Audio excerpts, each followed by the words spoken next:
আজ গোপালগঞ্জে টুঙ্গিপাড়ায় যাচ্ছেন প্রধানমন্ত্রী শেখ হাসিনা। এ সফরে তিনি কয়েকটি কর্মসূচিতে অংশ নেবেন। সকালে ঢাকার গণভবন থেকে রওনা হয়ে টুঙ্গিপাড়ায় পৌঁছাবেন প্রধানমন্ত্রী। টুঙ্গিপাড়ায় পৌঁছে জাতির পিতা বঙ্গবন্ধু শেখ মুজিবুর রহমানের সমাধিসৌধে পুষ্পমাল্য অর্পণ করে শ্রদ্ধা জানাবেন তিনি। পরে দাঁড়িয়ারকুল সমবায় সমিতির উপদেষ্টা সদস্য হিসেবে আমার বাড়ি আমার খামার কর্মসূচির আওতায় সমবায় সমিতির সদস্যদের মধ্যে ব্যক্তিগত তহবিল থেকে কৃষি উপকরণ এবং নগদ সহায়তা প্রদান করবেন। প্রধানমন্ত্রীর আগমন উপলক্ষে জেলা জুড়ে নেওয়া হয়েছে কঠোর নিরাপত্তা ব্যবস্থা। বিএনপিকে নয়াপল্টনে আজ সমাবেশের জন্য অনুমতি দিয়েছে পুলিশ। বৃহস্পতিবার সন্ধ্যায় পুলিশের অতিরিক্ত পুলিশ কমিশনার খন্দকার মহিদউদ্দিন মুঠোফোনে এনটিভিকে এই তথ্য নিশ্চিত করেন। সমাবেশ করতে বিএনপিকে ১৯টি শর্ত দেওয়া হয়েছে বলে জানিয়েছে পুলিশ। এর আগে ডিএমপি হেডকোয়ার্টারে ঊর্ধ্বতন পুলিশ কর্মকর্তাদের সাথে বিষয়ে বৈঠক করেন বিএনপির কেন্দ্রীয় একটি প্রতিনিধি দল। ওই সময় পুলিশের মৌখিক অনুমতির কথা জানান মহানগর দক্ষিণ বিএনপির আহ্বায়ক আব্দুস সালাম। অন্যদিকে পুলিশের তরফ থেকে সমাবেশের অনুমতির পেছনে থাকা শর্তগুলো মেনে চলতে অনুরোধ জানানো হয়। কারাবন্দী নেতাকর্মীদের মুক্তি ও বেগম খালেদা জিয়ার স্থায়ী মুক্তির দাবিতে এই সমাবেশের ডাক দিয়েছে ঢাকা মহানগর দক্ষিণ বিএনপি। বাংলাদেশের তিস্তা প্রকল্পে অর্থায়নের জন্য ভারত আগ্রহ প্রকাশ করেছে বলে জানিয়েছেন পররাষ্ট্রমন্ত্রী ডক্টর হাসান মাহমুদ। ভারতের পররাষ্ট্র সচিব বিনয় মোহন কোয়াত্রার সঙ্গে বৈঠক শেষে সাংবাদিকদের এই তথ্য জানিয়েছেন তিনি। বৈঠকে বাংলাদেশিদের জন্য ভারতীয় ভিসা সহজ করা এবং সীমান্ত হত্যার বিষয় নিয়েও আলোচনা হয়েছে। জুনায়েদ আল হাবিবকে সাথে নিয়ে রিপোর্ট করছেন তামজিদ সুমন। বাংলাদেশের তিস্তায় একটি বৃহৎ প্রকল্পে চীনের অর্থায়ন নিয়ে কয়েক বছর ধরে আলোচনা হচ্ছে। এ বিষয়ে চীন সরকারের বেশ আগ্রহ দেখা গেছে। বাংলাদেশ ও ভারতের অভিন্ন নদীগুলোর অন্যতম তিস্তায় চীনের অর্থায়নের এই আগ্রহ নিয়ে বেশ অস্বস্তিও রয়েছে নয়াদিল্লির। এমন অবস্থায় এবার ঢাকা সফরে এসে পররাষ্ট্রমন্ত্রীর সাথে সৌজন্য সাক্ষাতে ভারতের পররাষ্ট্র সচিব তিস্তা প্রকল্পে অর্থায়নে তার দেশের আগ্রহের কথা জানালেন। পররাষ্ট্রমন্ত্রী ডক্টর হাসান মাহমুদ জানান, ভারত তিস্তায় অর্থায়ন করতে চায়, তবে তিস্তায় যে প্রকল্পটি হবে সেটিতে বাংলাদেশের স্বার্থ রক্ষা হতে হবে। তিস্তায় আপনারা জানেন যে আমরা একটি বৃহৎ প্রকল্প নিয়েছি, তো ইন্ডিয়া সেখানে ফিন্যান্স করতে চায়। তা আমি যেটা বলেছি সেটি হচ্ছে এই তিস্তা যে প্রকল্পটি বাস্তবায়ন করা হবে সেটি আমাদের নিড অনুযায়ী হতে হবে, আমাদের নিড যাতে ফুলফিল হয় সেভাবে হতে হবে। তিস্তায় চীনও অর্থায়ন করতে চাচ্ছে। এই প্রসঙ্গে বাংলাদেশের অবস্থান জানতে চাইলে পররাষ্ট্রমন্ত্রী বলেন, আপাতত ভারতের প্রস্তাবের বিষয়ে আলোচনা চলছে। বাংলাদেশিদের জন্য ভারতীয় ভিসা জটিলতা নিয়েও আলোচনা হয়েছে। মন্ত্রী বলেন, বাংলাদেশে তারা তাদের সক্ষমতা বাড়াতে আরও লোকবল নিয়োগ করেছে। তারা আরও তাদের এখানকার ক্যাপাসিটি বাড়ানোর জন্য তারা আরও সেখানে লোকবল নিয়োগ করছেন এবং ইনোভেটিভ কোনো সিস্টেম ইনভেন্ট করা যায় কিনা। আমি অনলাইনের কথা বলেছি, অনেক সময় দেখা যায় ডাক্তারের অ্যাপয়েন্টমেন্ট পাচ্ছে না, সেই জন্যে সে বিষয়টি বিস্তারিতভাবে আলোচনা করেছে এবং তারা অত্যন্ত আন্তরিক এই বিষয়টি সমাধান করার জন্য। সীমান্ত হত্যা নিয়ে বিনয় কোয়াত্রার সঙ্গে বিস্তারিত আলোচনা হয়েছে জানিয়ে মন্ত্রী বলেন, প্রাণঘাতী নয় এমন অস্ত্র ব্যবহারের উপর গুরুত্ব দেওয়া হয়েছে, যাতে সেখানে জিরো ক্যাজুয়ালিটি হয়। Tamjid Suman, NTV news, Dhaka.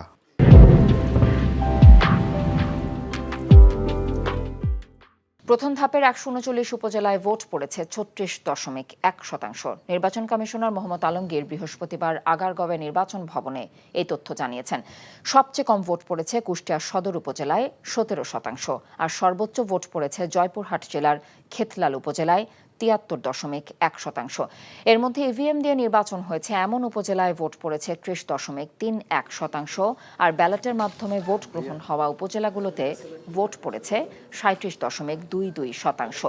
এর আগে প্রধান নির্বাচন কমিশনার কাজী হাবিবুল আওয়াল জানিয়েছিলেন, উপজেলা নির্বাচনে মোট ভোট পড়েছে ৩০ থেকে ৪০% মধ্যে। যথেষ্ট আইন শৃঙ্খলা পরিস্থিতি ভালো ছিল, তাই না? আমাদের ভোটার তালিকা সঠিক ছিল, আমাদের ভোটারদের জন্য পরিস্থিতি নম্বর দেওয়া আছে, তাদের সবাইকে আইডি কার্ড দেওয়া আছে। তো আমাদের পক্ষ থেকে তো ম্যানেজমেন্টের কোনো ঘাটতি ছিল না। কিন্তু ভোটে আগ্রহী করা, কোন রাজনৈতিক দলকে উনি ভোট দিবেন, কোন রাজনৈতিক দল নির্বাচনে আসছে বা আসে নাই দেখে উনি ভোটে যাচ্ছেন কি যাচ্ছেন না, সেইটার সাথে তো নির্বাচন কমিশনের কোনো সম্পর্ক নেই। দেশে অনলাইন জুয়ার বিস্তারে উদ্বেগ প্রকাশ করেছে ট্রান্সপারেন্সি ইন্টারন্যাশনাল বাংলাদেশ, টিআইবি। তরুণ সমাজকে এর কবল থেকে রক্ষা করতে অবিলম্বে অনলাইন জুয়ার বিজ্ঞাপন বন্ধের দাবি জানিয়েছে সংস্থাটি। এক সংবাদ বিজ্ঞপ্তিতে টিআইবি বলেছে, সর্বোচ্চ আদালতে সুস্পষ্ট নির্দেশনা থাকা সত্ত্বেও সরকারের সংশ্লিষ্ট সংস্থাগুলোর দৃশ্যমান কোনো উদ্যোগ দেখা যায়নি।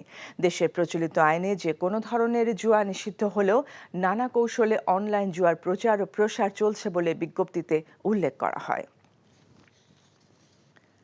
দীর্ঘ ৬ মাস পর আজ ঢাকার নয়াপল্টনে দলের কেন্দ্রীয় কার্যালয়ের সামনে সমাবেশ করবে বিএনপি। ঢাকা মহানগর দক্ষিণ বিএনপির উদ্যোগে বিকেল 3:30টায় সমাবেশ শুরু হবে। বিএনপি চেয়ারপারসন বেগম খালেদা জিয়ার সুচিকিৎসা সহ নিঃশর্ত মুক্তি, দলের নেতাকর্মীদের বিরুদ্ধে দায়ের করা মিথ্যা মামলা প্রত্যাহার সহ রাজবন্দীদের মুক্তির দাবিতে এই সমাবেশ ডেকেছে দলটি। দলের বিভিন্ন অঙ্গ ও সহযোগী সংগঠনের নেতাকর্মীদের পাশাপাশি সমাবেশে কেন্দ্রীয় নেতারা অংশ নেবেন। রোজার ঈদের পর গত 24শে এপ্রিলে সমাবেশ করার কথা ছিল বিএনপির, কিন্তু তাপপ্রবাহের কারণে সেই কর্মসূচি স্থগিত করা হয়। গত বছরের 28 অক্টোবরের মহাসমাবেশের পর আর কোনো সমাবেশ করেনি বিএনপি। এদিকে মোহাম্মদপুরে সমাবেশ করবে আওয়ামী লীগও।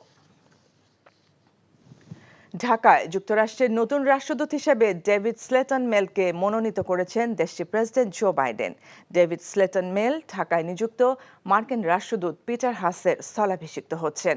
বৃহস্পতিবার হোয়াইট হাউস এক বিবৃতিতে এই তথ্য জানিয়েছে। ডেভিড স্লেটন মেল বর্তমানে বেইজিংয়ে মার্কিন দূতাবাসে ডেপুটি চিফ অফ মিশন হিসেবে কর্মরত রয়েছেন। সেখানে তিনি অন্তর্বর্তীকালীন শায়স্তা অ্যাফেয়ার্স হিসেবেও দায়িত্বে রয়েছেন। ডেভিড স্লেটন মেল স্টেট ডিপার্টমেন্ট বা মার্কিন পররাষ্ট্র মন্ত্রণালয়ের অধীন bureau of economic and business অ্যাফেয়ার্সের ট্রেড পলিসি অ্যান্ড নেগোসিয়েশনের উপসহকারী সচিব হিসেবে কাজ করেছেন।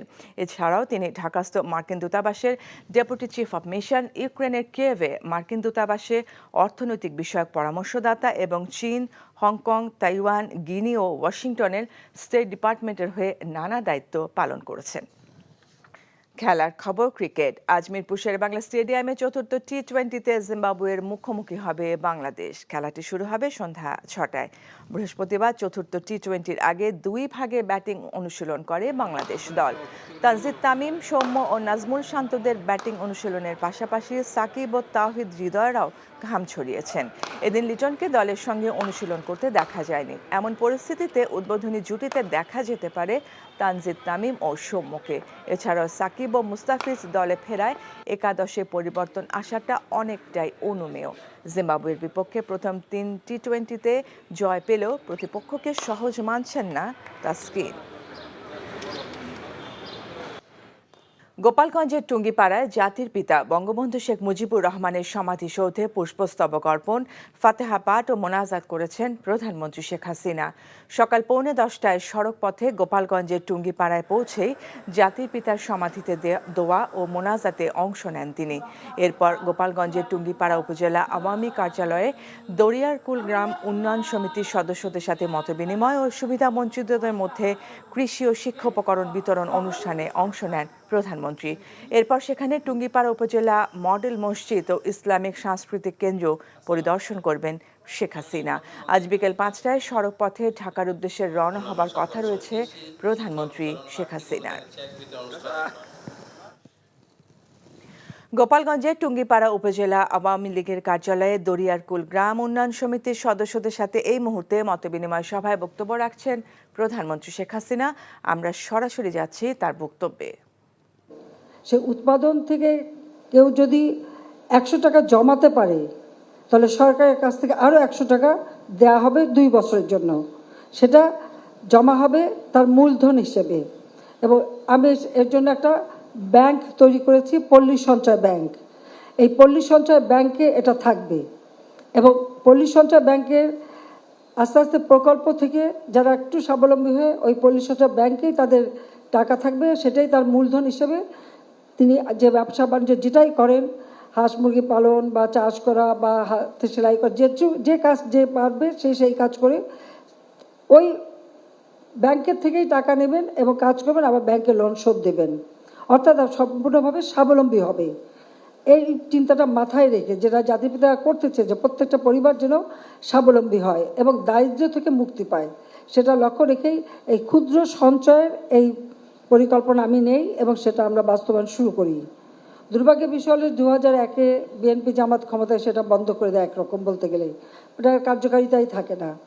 যা হোক, আমরা পরবর্তীতে সরকার এসেছি, আসার পরে আমরা কাজ করে যাচ্ছি এবং একে একে আমরা এই পল্লী সঞ্চয় ব্যাংকটাকে আরও উন্নত করে গড়ে তোলা এবং সেই সাথে ওই ব্যাংকের মাধ্যমে ঋণ দেওয়া, আর ঋণের সাথে সাথে যারা সঞ্চয় করবে, সঞ্চয় করতে পারলে তাদেরকে এই আর্থিক সহায়তা দিয়েই স্বাবলম্বী করে গড়ে তোলা, সেই কাজটা কিন্তু আমরা করে যাচ্ছি।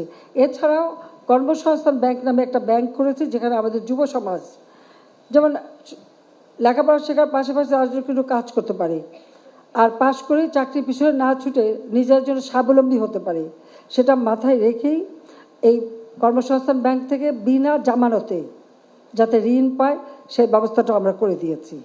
আমাদের দেশে বর্গা চাষি আছে, বর্গা চাষিরা কখনো ব্যাংকের ঋণ পেত না, কারণ ঋণ পাওয়ার তাদের কোনো সুযোগ নাই, কারণ তারা কোনো কিছু জামানত রাখতে পারে না।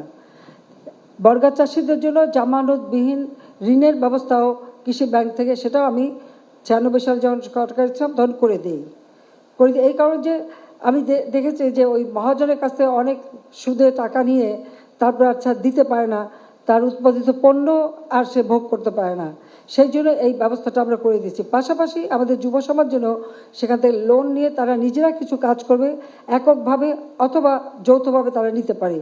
যেমন এখন 2 লাখ টাকা পর্যন্ত বিনা জামানতে দেওয়া হয়, সেখানে একক বা কয়েকজন মিলে যদি একটা গ্রুপ তৈরি করে যদি বা এক ব্যক্তি কোম্পানি খুলতে পারবে, কোম্পানি আইনও করে দিয়েছি যে এক ব্যক্তি একটা কোম্পানি খুলে সেও ব্যবসা করতে পারে, সেই সুযোগটাও আমরা সৃষ্টি করে দিয়েছি।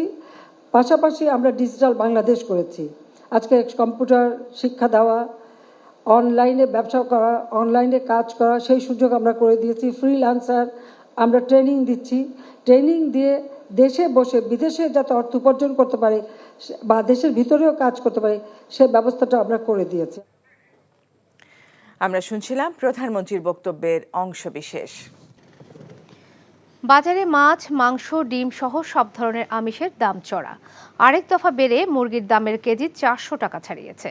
সবজির দামও বেড়েছে আরেক দফা, কয়েকটি সবজির কেজি 100 টাকা ছুঁয়েছে। আলুর বাড়তি দামের সাথে বেড়েছে কাঁচা মরিচের ঝাঁজ। মিসবাহ হাসানের রিপোর্ট।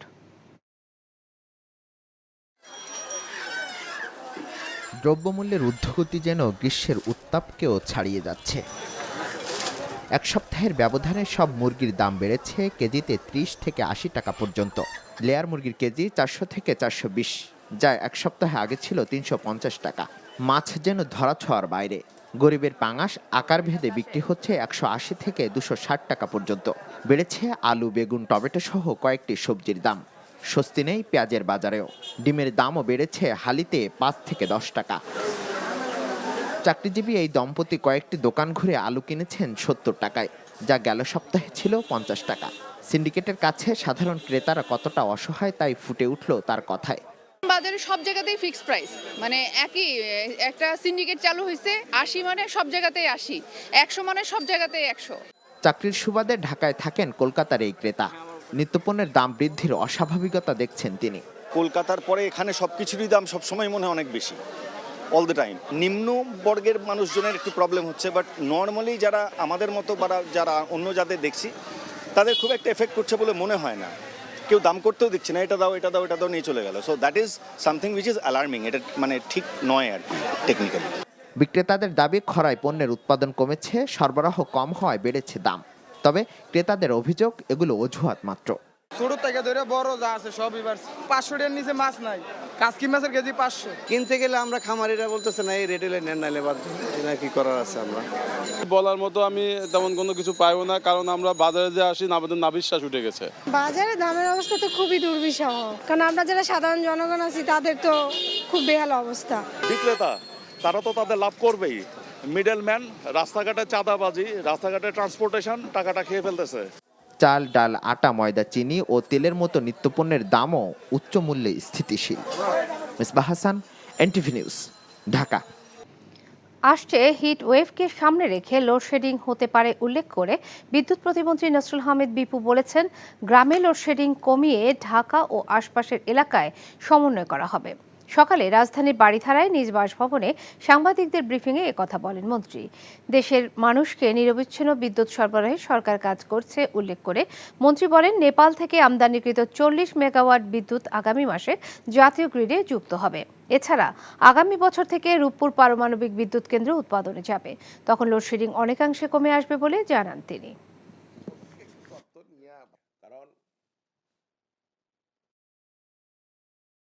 যদি পাওয়ার না দিতে পারি তাহলে লোডশেড করতে হবে, এক জায়গার লোড আরেক জায়গায় ব্যস্ত হবে। আমরা যেটা করতেছি এখন, আগামীতে হয়তো আমরা ঢাকার ভিতরে এবং ঢাকার আশেপাশে কিছু লোডশেড করব।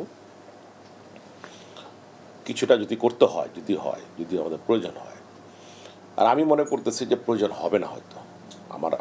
আমরা তো প্রস্তুত। আমরা এটাও বলছি প্রাইভেট সেক্টরকে তেলটা সময় মতো যোগান দেওয়ার জন্য, পিপিসিকে বলছি যে বাকিতে তেল দেওয়ার জন্য। এখন এটা যদি সচল থাকে তাহলে সমস্যা নাই, কিন্তু এখানের মধ্যে যদি ব্যাঘাত ঘটে যায় তাহলে সমস্যা হতে পারে। মহানগর সার্বজনীন পূজা কমিটির দ্বিবার্ষিক সম্মেলনের উদ্বোধন করলেন স্বাস্থ্যমন্ত্রী সামন্তলাল সেন। সকালে জাতীয় ঢাকেশ্বর মন্দিরে এর উদ্বোধন করেন তিনি। স্বাস্থ্যমন্ত্রী বলেন, বাংলাদেশের মতো সম্প্রীতির দেশ অন্য কোথাও তেমন নেই। মুক্তিযুদ্ধের চেতনায় অসাম্প্রদায়িক বাংলাদেশ বিনির্মাণের প্রত্যয় ব্যক্ত করেন মন্ত্রী। বলেন, প্রধানমন্ত্রী যে দায়িত্ব দিয়েছেন তা যথাযথভাবে পালন করবেন। সাপ্তাহিক ছুটির দিনে মন্দিরে অসহায় ও গরিবদের জন্য হেলথ ক্যাম্প চালুর অনুরোধ জানান মন্ত্রী। তাতে সব ধরনের সহায়তার আশ্বাসও দেন তিনি। যখন ঈদ হয় তখন আমরা হিন্দুরা, সনাতন ধর্মীরা আমরা হসপিটালে কাজ করি, বিভিন্ন জায়গায় কাজ করি, এবং যখন পূজা হয় মুসলমান ভাইরা তখন কাজ করে। তো এইরকম সম্প্রীতির দেশ বাংলাদেশে আর ছাড়া আর কোথাও আছে বলে আমার জানে নাই। আপনারা যদি প্রতি বন্ধের দিন এখানে রুগীর গরিব বিনামূল্যে যারা গরিব শ্রেণীর লোক আছে তাদের ব্যবস্থা করেন, আমি এখানে স্পেশালিস্ট পাঠানোর ব্যবস্থা করব। ঢাকায় যুক্তরাষ্ট্রের নতুন রাষ্ট্রদূত ডেভিড স্নেটন পিটার হাসের স্থলাভিষিক্ত হচ্ছেন। বৃহস্পতিবার হোয়াইট হাউস এক বিবৃতিতে এ তথ্য জানিয়েছেন। ডেভিড স্নেটন বর্তমানে বেইজিংয়ে মার্কিন দূতাবাসের ডেপুটি চিফ অব মিশন হিসেবে কর্মরত।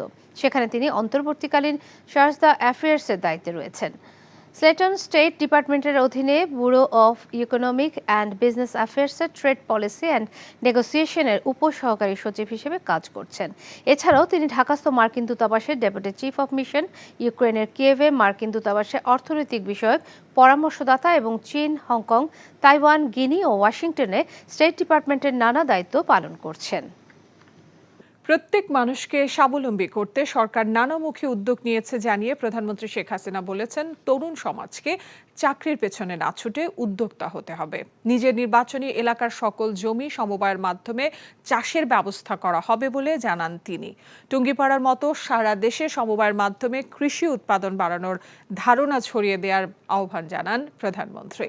রিপোর্ট করছেন ফাহাদ মোহাম্মদ, ক্যামেরায় ছিলেন অজিত আইচ। দারিয়ারকুল আমার বাড়ি আমার খামার প্রকল্পের সদস্যদের সাথে মত বিনিময়ের জন্য একদিনের ব্যক্তিগত সফরে নিজ নির্বাচনী এলাকা গোপালগঞ্জের টুঙ্গিপাড়ায় যান প্রধানমন্ত্রী শেখ হাসিনা। শুক্রবার সকালে টুঙ্গিপাড়ায় পৌঁছে জাতির পিতা বঙ্গবন্ধু শেখ মুজিবুর রহমানের সমাধিতে ফুল দিয়ে শ্রদ্ধা জানান প্রধানমন্ত্রী। এই সময় ছোট বোন শেখ রেহানা পরিবারের স্বজনদের সাথে নিয়ে দোয়া ও মোনাজাতে অংশ নেন সরকার প্রধান। জাতির পিতার সমাধিতে শ্রদ্ধা জানানো শেষে টুঙ্গিপাড়া উপজেলা আওয়ামী লীগ কার্যালয় প্রাঙ্গণে দারিয়ারকুল সমবায় সমিতির সদস্যদের সাথে মত বিনিময় করেন প্রধানমন্ত্রী। বলেন, বঙ্গবন্ধুর সমবায়ের ধারণা থেকেই আমার বাড়ি আমার খামার ও পল্লী সঞ্চয় ব্যাংক গঠন করেন তিনি। তিনি বলেছিলেন যে আমি এই ঘুণে ধরা সমাজ ভেঙে নতুন সমাজ গড়ে তুলব, কিন্তু তিনি জানতেন যে আমাদের যদি উৎপাদন বাড়াতে হয় তাহলে সেখানে আধুনিক প্রযুক্তি ব্যবহার করতে হবে, কৃষি যান্ত্রিকীকরণ করতে হবে। শুধুমাত্র সনাতনী পদ্ধতিতে চাষ করলে হবে না, আধুনিক পদ্ধতিতে চাষ করতে হবে। পৃথিবীর অন্যান্য দেশে যেমন জাপানকে তিনি উদাহরণ হিসেবে দেখাতেন যে জাপানের জমিতে 3 গুণ বেশি ফসল হয়, তা আমাদের দেশে কেন হবে না। আর সেই লক্ষ্য নিয়ে তিনি বহুমুখী গ্রাম সমবায় গড়ে তোলেন। সমবায়ের মাধ্যমে নিজ নিজ এলাকার সমবায় সমিতি করে উৎপাদন বাড়ানো এবং সঞ্চয় করতে নেতাকর্মীদের প্রতি আহ্বান জানান সরকার প্রধান। সমবায়ের ধারণাকে সারা দেশে ছড়িয়ে দিয়ে কৃষি উৎপাদন বাড়ানো এবং স্বনির্ভর বাংলাদেশ গঠনে সকলের প্রতি আহ্বান জানান প্রধানমন্ত্রী। পাশ করে চাকরির পিছনে না ছুটে নিজের জন্য স্বাবলম্বী হতে পারে, সেটা মাথায় রেখেই এই কর্মসংস্থান ব্যাংক থেকে বিনা জামানতে যাতে ঋণ পায় সেই ব্যবস্থাটা আমরা করে দিয়েছি। আমাদের দেশে বর্গা চাষি আছে, বর্গা চাষিরা কখনো ব্যাংকে ঋণ পেত না, কারণ ঋণ পাওয়ার তো কোনো সুযোগ নাই, কারণ তারা কোনো কিছু জামানত রাখতে পারে না। বর্গা চাষিদের জন্য জামানতবিহীন ঋণের ব্যবস্থাও কৃষি ব্যাংক থেকে, সেটাও আমি 96 সাল যখন সরকার ছিলাম তখন করে দিই। দারিদ্র্য বিমোচন করে মানুষকে জীবনমান উন্নত করা, যেটা জাতির পিতা বঙ্গবন্ধুর স্বপ্ন ছিল, সেটা বাস্তবায়নের জন্য অনেকগুলি ব্যবস্থা আমরা নিয়েছি। তার মধ্যে এটা একটা ব্যবস্থা যেটা একেবারে হতদরিদ্র থেকে মানুষকে মুক্তি দেবে। তাছাড়া আর একটা বিষয় আমরা নিয়েছি, যেমন কোনো মানুষ ভূমিহীন গৃহহীন থাকবে না। পরে সমবায় সমিতির সদস্যদের মাঝে কৃষি উপকরণ এবং শিক্ষার্থীদের মাঝে শিক্ষা উপকরণ বিতরণ করেন প্রধানমন্ত্রী শেখ হাসিনা। Fahad Mohammad, NTV news, Tungipara, Gopalganj. আসছে হিটওয়েভকে সামনে রেখে লোডশেডিং হতে পারে উল্লেখ করে বিদ্যুৎ প্রতিমন্ত্রী নসরুল হামিদ বিপু বলেছেন, গ্রামে লোডশেডিং কমিয়ে ঢাকা ও এর আশপাশের এলাকায় সমন্বয় করা হবে। সকালে রাজধানীর বাড়িধারায় নিজ বাসভবনে সাংবাদিকদের ব্রিফিংয়ে একথা বলেন মন্ত্রী। দেশের মানুষকে নিরবিচ্ছিন্ন বিদ্যুৎ সরবরাহে সরকার কাজ করছে উল্লেখ করে মন্ত্রী বলেন, নেপাল থেকে আমদানিকৃত 40 মেগাওয়াট বিদ্যুৎ আগামী মাসে জাতীয় গ্রিডে যুক্ত হবে। এছাড়া আগামী বছর থেকে রূপপুর পারমাণবিক বিদ্যুৎ কেন্দ্র উৎপাদনে যাবে, তখন লোডশেডিং অনেকাংশে কমে আসবে বলে জানান তিনি।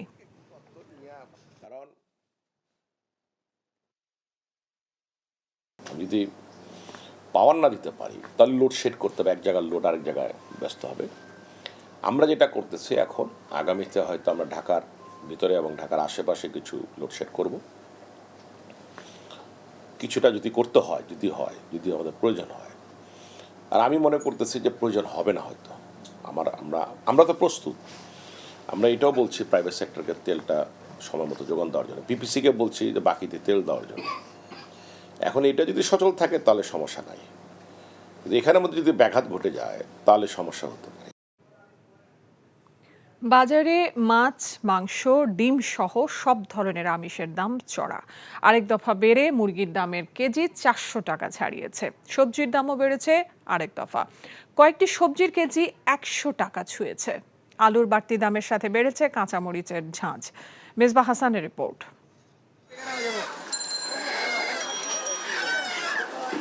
দ্রব্যমূল্যের ঊর্ধ্বগতি যেন গ্রীষ্মের উত্তাপকেও ছাড়িয়ে যাচ্ছে।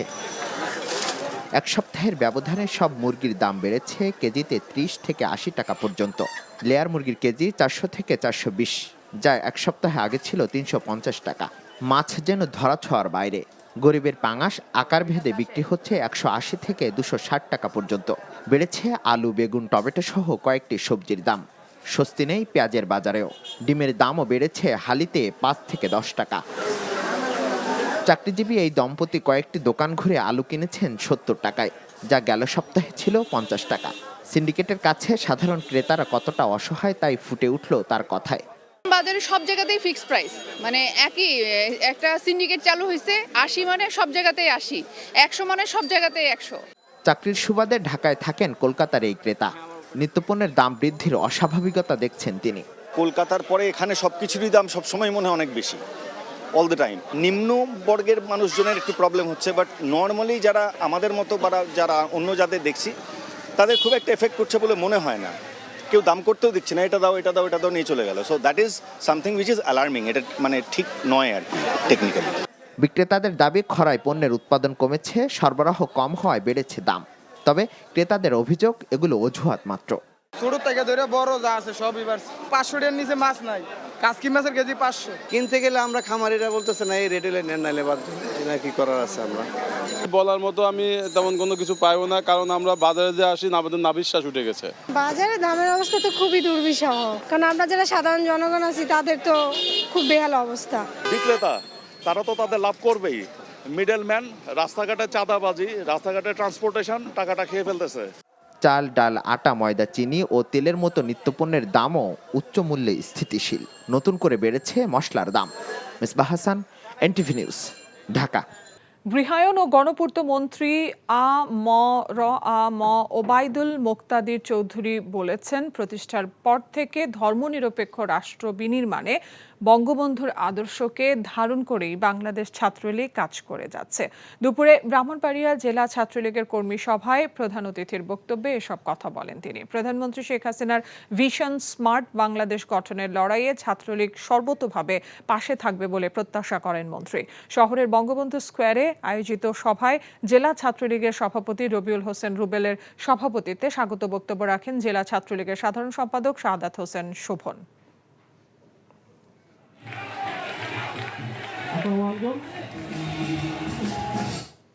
শেরপুরের নকলা উপজেলার চর মধুয়া এলাকায় একটি পরীক্ষামূলক হাইব্রিড ধানের ক্ষেত পরিদর্শন করেছেন চীনা বিশেষজ্ঞরা।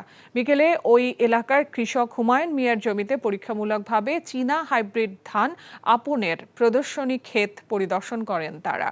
পরিদর্শক ছিলেন হাইব্রিড ধান আপনের উদ্ভাবক চীনের south West university of science and টেকনোলজির গবেষক অধ্যাপক মিস্টার হুজ ও বাজারজাতকারী প্রতিষ্ঠান চীনের এয়ার ফার্মার প্রতিষ্ঠাতা এবং পরিচালক Ms সালামো।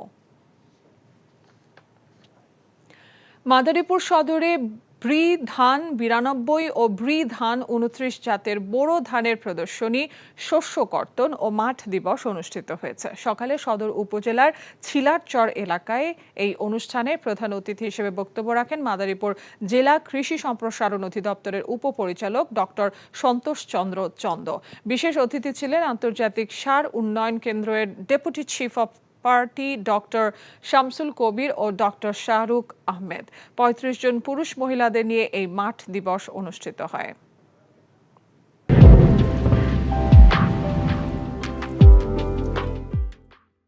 Prime Minister Sheikh Hasina said her government has been implementing multi-dimensional programs to make each of the countrymen economically solvent.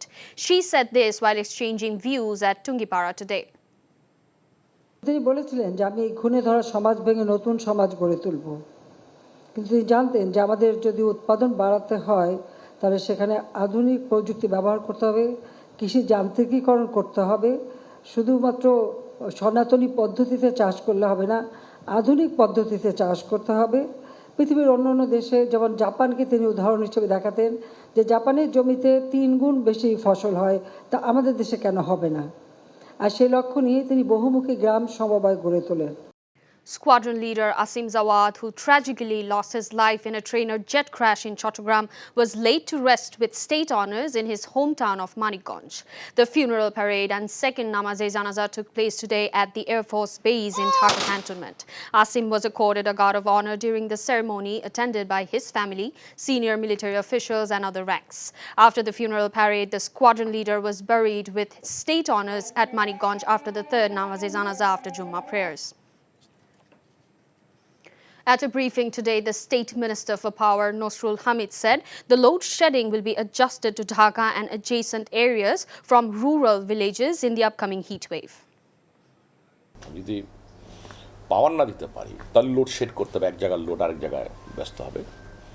আমরা যেটা করতেছি এখন, আগামীতে হয়তো আমরা ঢাকার ভিতরে এবং ঢাকার আশেপাশে কিছু লোডশেড করব। কিছুটা যদি করতে হয়, যদি আমাদের প্রয়োজন হয়, আর আমি মনে করতেছি যে প্রয়োজন হবে না হয়তো। আমরা তো প্রস্তুত। আমরা এটাও বলছি প্রাইভেট সেক্টরকে তেলটা সময় মতো যোগান দেওয়ার জন্য, পিপিসিকে বলছি যে বাকিতে তেল দেওয়ার জন্য। এখন এটা যদি সচল থাকে তাহলে সমস্যা নাই, কিন্তু এখানের মধ্যে যদি ব্যাঘাত ঘটে যায় তাহলে সমস্যা হতে পারে। The prices of egg, chicken and fish are high in the kitchen market in the capital today. The prices of other commodities remain stable at a higher rate. The prices of egg, chicken and fish increased compared to the previous week. During the heat wave and extreme climate, the prices of egg and chicken shot up across the country. International news. U.S. President Joe Biden has nominated diplomat David Meir as the new U.S. ambassador to Bangladesh. The White House said his name has been sent to the Senate for approval. If the Senate approves, then Meir will replace the current U.S. ambassador to Bangladesh, Peter Haas. Meir was previously the director for sanctions policy and implementation at the State Department. India's top court ordered a jailed opponent of Narendra Modi, Arvind Kejriwal, to be released on bail. The Supreme Court allowed him to campaign in an ongoing national election. The Delhi chief minister was detained in March over a long-running corruption probe. He gets interim bail till 1st June. আন্দোলনে ব্যর্থ ও নির্বাচন ঠেকাতে না পেরে BNP আবারও দেশে আন্দোলনের নামে বিশৃঙ্খলা ও সন্ত্রাস সৃষ্টির পায়তারা করছে বলে অভিযোগ করেছেন আওয়ামী লীগের সাধারণ সম্পাদক ওবায়দুল কাদের। বিকেলে বঙ্গবন্ধু এভিনিউয়ের আওয়ামী লীগ কার্যালয়ে সংযোগী সংগঠনের নেতৃবৃন্দের সাথে বৈঠকে অভিযোগ করেন তিনি। আন্দোলনের নামে নতুন করে নৈরাজ্য করার চেষ্টা করলে দলটি এবার দ্বিগুণ শিক্ষা পাবে বলে মন্তব্য করেন তিনি। তামজিদ সুমনের রিপোর্ট। আওয়ামী লীগের সকল সহযোগী সংগঠনের সাথে মতবিনিময় করতেই আয়োজন করা হয় এই বৈঠকের। শুরুতেই শনিবারের শান্তি সমাবেশকে সফল করতে নেতাকর্মীদেরকে আহ্বান জানান আওয়ামী লীগ সাধারণ সম্পাদক। বিএনপির প্রসঙ্গে ওবায়দুল কাদের বলেন, আন্দোলনে ব্যর্থ হয়ে নির্বাচন ঠেকাতে পারেনি বিএনপি। বলেন, দলটি 28 অক্টোবরের মতো আবারও নতুন করে বিশৃঙ্খলা ও সন্ত্রাস সৃষ্টির পায়তারা করছে। তবে তাদের সন্ত্রাসী কর্মকাণ্ড রুখে দিতে আওয়ামী লীগ প্রস্তুত রয়েছে বলেও জানান কাদের। বিএনপি আবারও দেশে আন্দোলনের নামে বিশৃঙ্খলা ও সন্ত্রাস সৃষ্টির পায়তারা করছে। নৈরাজ্য করবে, একবার তো একটা শিক্ষা পেয়েছে, এবার ডাবল শিক্ষা হয়েছে। আমরা সর্বাত্মকভাবে প্রস্তুত আছি সন্ত্রাস, অগ্নি সন্ত্রাস, নৈরাজ্য মোকাবিলায় আমরা ঐক্যবদ্ধ আছি। আমাদের সর্বশক্তি নিয়োগ করে আমরা লড়ব। বিএনপি সমাবেশের পাল্টা সমাবেশ আওয়ামী লীগ করবে এর কারণ হিসেবে ওবায়দুল কাদের বলেন, দলটির রক্তপাতের রাজনীতি রুখতে হলে আওয়ামী লীগের মাঠে থাকতে হবে। এখন আমরা যদি মাঠে না থাকি, বিএনপির সমাবেশ মানেই রক্তপাত। গোটা রাজধানীকে আমরা যদি তাদের উপর ছেড়ে দিই তাহলে জনগণের জানমাল সুরক্ষা সমস্যা হতে পারে। আন্দোলনে ব্যর্থ বলেই বিএনপি নির্বাচনে জিততে পারে না, আর এই জ্বালা থেকেই তারা ভোট বয়কট করে বলে মন্তব্য করেন আওয়ামী লীগের সাধারণ সম্পাদক। বলেন, উপজেলা নির্বাচনে অংশ নিয়ে অনেক বিএনপি নেতা দলটির ভোট বর্জনের সিদ্ধান্তকেই বর্জন করেছে। বিএনপি ভোট বর্জনের আহ্বানকে দলের নেতা কর্মীরাই প্রত্যাখ্যান করে ইলেকশন করেছে অনেকে, এবং এই সিদ্ধান্তকে বিজ্ঞানগুষ্ট দেখিয়ে নির্বাচনে অংশগ্রহণ করেছে। ভারতের দয়ায় সরকার টিকে আছে রিজভির এমন মন্তব্যের জবাবে কাদের বলেন, দেশের জনগণের ইচ্ছায় আওয়ামী লীগ নিজেদের শক্তি সামর্থ্যের উপর টিকে রয়েছে। Tamjid Suman, NTV news, Dhaka. প্রত্যেক মানুষকে স্বাবলম্বী করতে সরকার নানামুখী উদ্যোগ নিয়েছে জানিয়ে প্রধানমন্ত্রী শেখ হাসিনা বলেছেন, তরুণ সমাজকে চাকরির পেছনে না ছুটে উদ্যোক্তা হতে। নিজের নির্বাচনী এলাকার সকল জমি সমবায়ের মাধ্যমে চাষের ব্যবস্থা করা হবে বলেও জানান তিনি। টুঙ্গিপাড়ার মতো সারা দেশে সমবায়ের মাধ্যমে কৃষি উৎপাদন বাড়ানোর ধারণা ছড়িয়ে দেওয়ার আহ্বান জানান প্রধানমন্ত্রী। রিপোর্টে জানাচ্ছেন ফাহাদ মোহাম্মদ, ক্যামেরায় ছিলেন অজিত আইচ তাপস। দারিয়ারকুল আমার বাড়ি আমার খামার প্রকল্পের সদস্যদের সাথে মত বিনিময়ের জন্য একদিনের ব্যক্তিগত সফরে নিজ নির্বাচনী এলাকা গোপালগঞ্জের টুঙ্গিপাড়ায় যান প্রধানমন্ত্রী শেখ হাসিনা। শুক্রবার সকালে টুঙ্গিপাড়ায় পৌঁছে জাতির পিতা বঙ্গবন্ধু শেখ মুজিবুর রহমানের সমাধিতে ফুল দিয়ে শ্রদ্ধা জানান প্রধানমন্ত্রী। এই সময় ছোট বোন শেখ রেহানা পরিবারের স্বজনদের সাথে নিয়ে দোয়া ও মোনাজাতে অংশ নেন সরকার প্রধান। জাতির পিতার সমাধিতে শ্রদ্ধা জানানো শেষে টুঙ্গিপাড়া উপজেলা আওয়ামী লীগ কার্যালয় প্রাঙ্গণে দারিয়ারকুল সমবায় সমিতির সদস্যদের সাথে মত বিনিময় করেন প্রধানমন্ত্রী।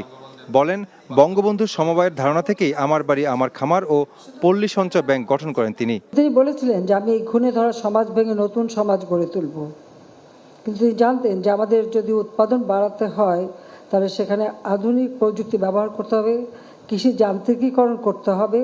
শুধুমাত্র সনাতনী পদ্ধতিতে চাষ করলে হবে না, আধুনিক পদ্ধতিতে চাষ করতে হবে। পৃথিবীর অন্যান্য দেশে যেমন জাপানকে তিনি উদাহরণ হিসেবে দেখাতেন যে জাপানের জমিতে 3 গুণ বেশি ফসল হয়, তা আমাদের দেশে কেন হবে না। আর সেই লক্ষ্য নিয়ে তিনি বহুমুখী গ্রাম সমবায় গড়ে তোলেন। সমবায়ের মাধ্যমে নিজ নিজ এলাকার সমবায় সমিতি করে উৎপাদন বাড়ানো এবং সঞ্চয় করতে নেতাকর্মীদের প্রতি আহ্বান জানান সরকার প্রধান।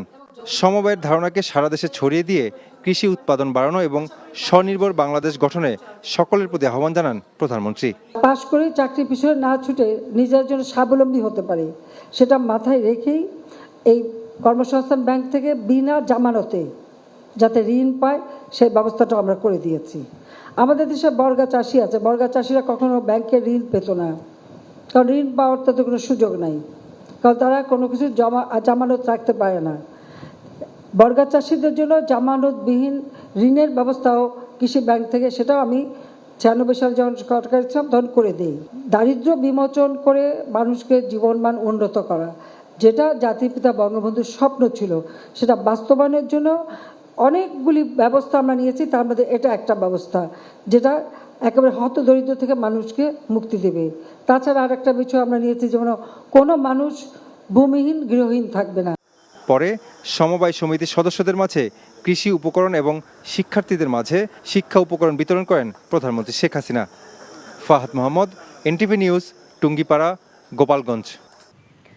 বাজারে মাছ, মাংস, ডিম সহ সব ধরনের আমিষের দাম চড়া। আরেক দফা বেড়ে মুরগির কেজি 400 টাকা ছাড়িয়েছে। সবজির দামও বেড়েছে আরেক দফা। কয়েকটি সবজির কেজি 100 টাকা ছুঁয়েছে। আলুর বাড়তি দামের সাথে বেড়েছে কাঁচামরিচের ঝাঁঝ। মেজবা হাসানের রিপোর্ট।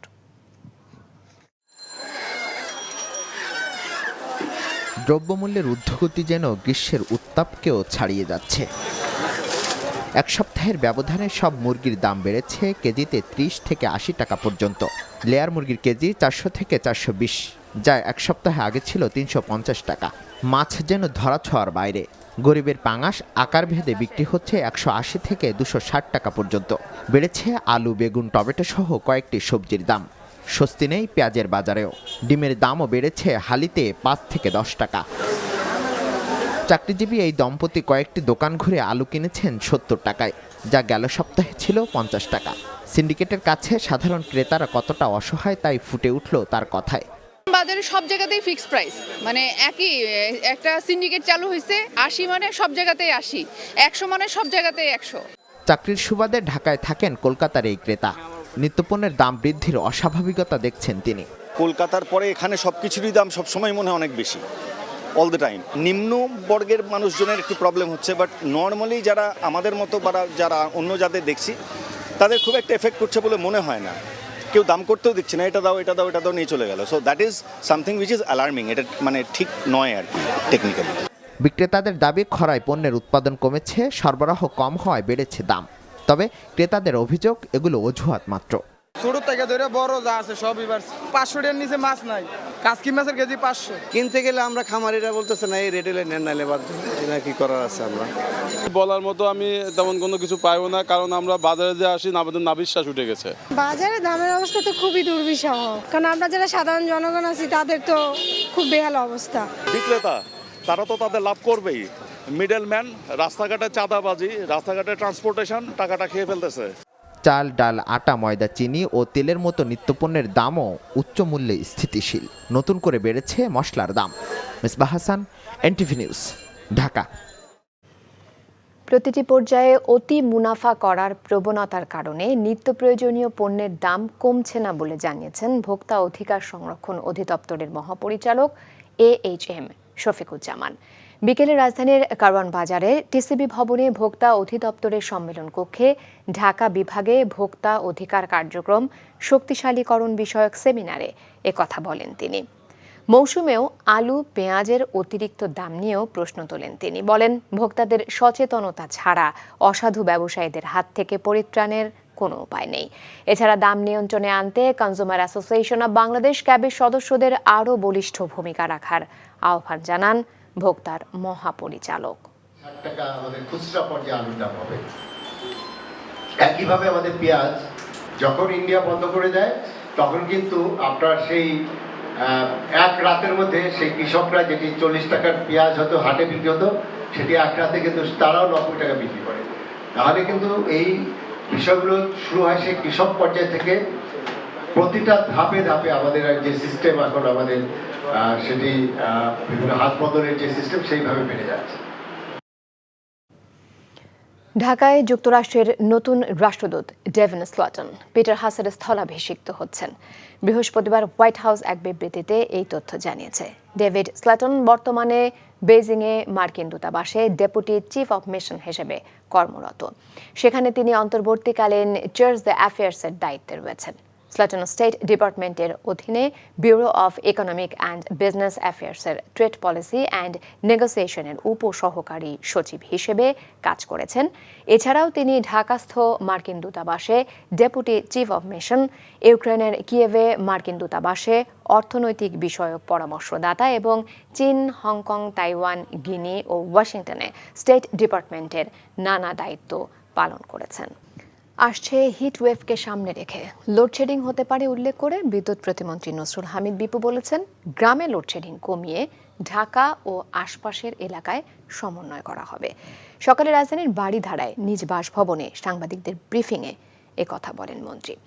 দেশের মানুষকে নিরবিচ্ছিন্ন বিদ্যুৎ সরবরাহে সরকার কাজ করছে উল্লেখ করে মন্ত্রী বলেন, নেপাল থেকে আমদানিকৃত 40 মেগাওয়াট বিদ্যুৎ আগামী মাসে জাতীয় গ্রিডে যুক্ত হবে। এছাড়া আগামী বছর থেকে রূপপুর পারমাণবিক বিদ্যুৎ কেন্দ্র উৎপাদনে যাবে। তখন লোডশেডিং অনেকাংশে কমে আসবে বলেও জানান তিনি। যদি পাওয়ার না দিতে পারি তাহলে লোডশেড করতে হবে, এক জায়গার লোড আরেক জায়গায় ব্যস্ত হবে। আমরা যেটা করতেছি এখন, আগামীতে হয়তো আমরা ঢাকার ভিতরে এবং ঢাকার আশেপাশে কিছু লোডশেড করব। কিছুটা যদি করতে হয়, যদি আমাদের প্রয়োজন হয়, আর আমি মনে করতেছি যে প্রয়োজন হবে না হয়তো। আমরা তো প্রস্তুত। আমরা এটাও বলছি প্রাইভেট সেক্টরকে তেলটা সময় মতো যোগান দেওয়ার জন্য, পিপিসিকে বলছি যে বাকিতে তেল দেওয়ার জন্য। এখন এটা যদি সচল থাকে তাহলে সমস্যা নাই, কিন্তু এখানের মধ্যে যদি ব্যাঘাত ঘটে যায় তাহলে সমস্যা হতে পারে। মহানগর সার্বজনীন পূজা কমিটির দ্বিবার্ষিক সম্মেলন উদ্বোধন করলেন স্বাস্থ্যমন্ত্রী সামন্তলাল সেন। সকালে জাতীয় ঢাকেশ্বর মন্দিরে এর উদ্বোধন করেন তিনি।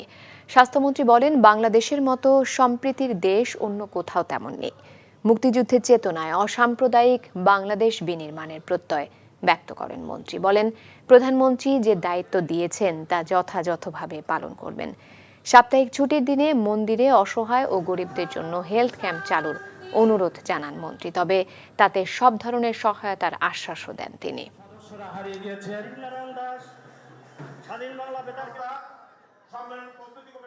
যখন ঈদ হয় তখন আমরা হিন্দুরা, সনাতন ধর্মীরা আমরা হসপিটালে কাজ করি, বিভিন্ন জায়গায় কাজ করি, এবং যখন পূজা হয় মুসলমান ভাইরা তখন কাজ করে। তো এইরকম সম্প্রীতির দেশ বাংলাদেশে আর ছাড়া আর কোথাও আছে বলে আমার জানে নাই। আপনারা যদি প্রতি বন্ধের দিন এখানে রুগী, গরিব, বিনামূল্যে যারা গরিব শ্রেণীর লোক আছে তাদের ব্যবস্থা করেন, আমি এখানে স্পেশালিস্ট পাঠানোর ব্যবস্থা করব।